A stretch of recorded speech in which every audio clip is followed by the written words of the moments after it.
Hello everyone. So welcome to the channel of RD Automation Learning. So today we are going to share the news about the layoffs that are going to happen at Deloitte as well as Ernst& Young. So these two companies have given the news and they have reported that they will be laying off people in 2023.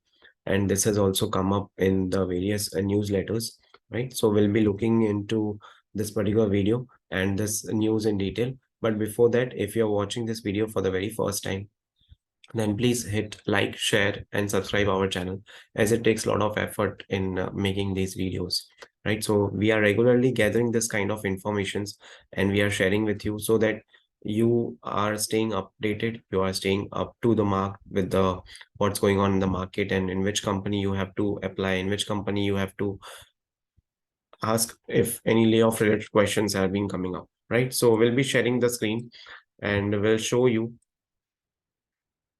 what is happening at Deloitte and Ernst& Young. So Deloitte will be cutting around 1,200 jobs.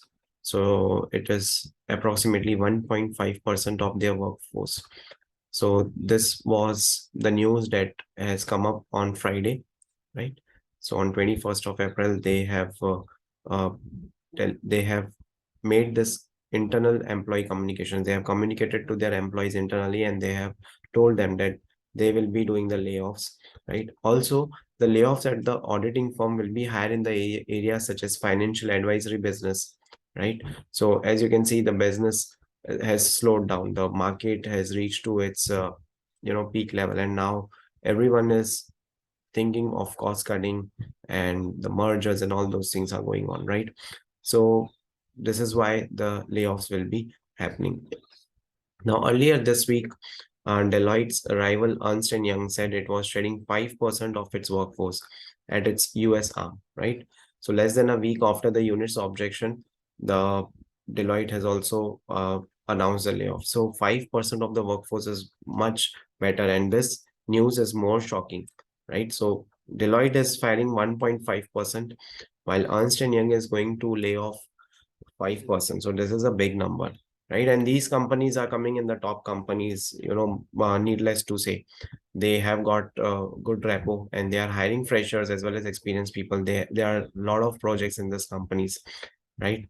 So if you see in the recent months, lots of firms, lots of companies, lots of organizations have started layoffs, then cost cutting and all those things have been happening, right?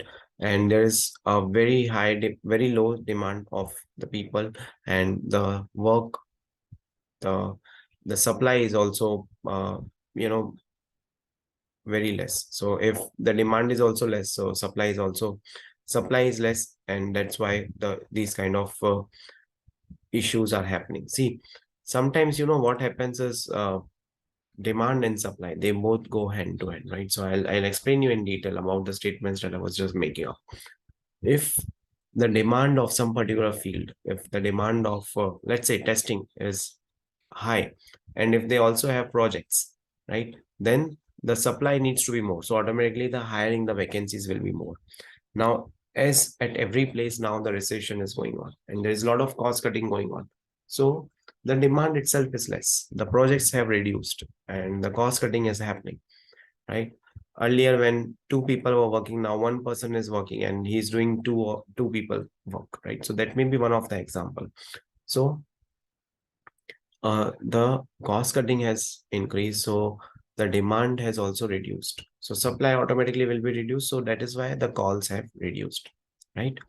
So in Deloitte, who will be the most affected? Whose jobs, which departments' jobs will be more affected? So they will be more impacting the risk and financial advisory department. So this is the department where majority of the people would be getting laid off, right?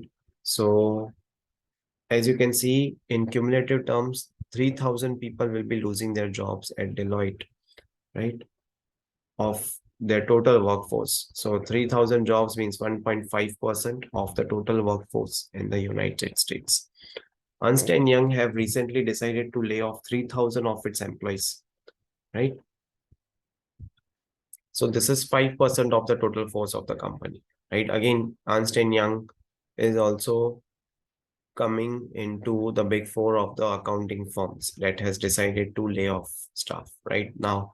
This choice was made by the corporation abandoned plans to split up its audit and consultancy divisions in response to the US executive committee opposition, right? So these will be the layoffs that will be really, impacting the jobs, really impacting the people in the year 2023. So it's not going to be easy for the people who will be getting laid off, right? So we will be also coming up with few remote options with few companies with a list of remote hiring options. So you can apply to those particular companies, and let's hope for the best that you get the interview scheduled, the job call very soon from those companies, right? So that's it from this particular video. So we saw the unfortunately one more day when we are not getting positive news from the IT industry, and it's the two companies Deloitte and Ernst& Young, who are one of the big four accounting firms. They have decided to lay off the staff in 2023, right? So thank you so much for watching this video, and stay tuned for more updates.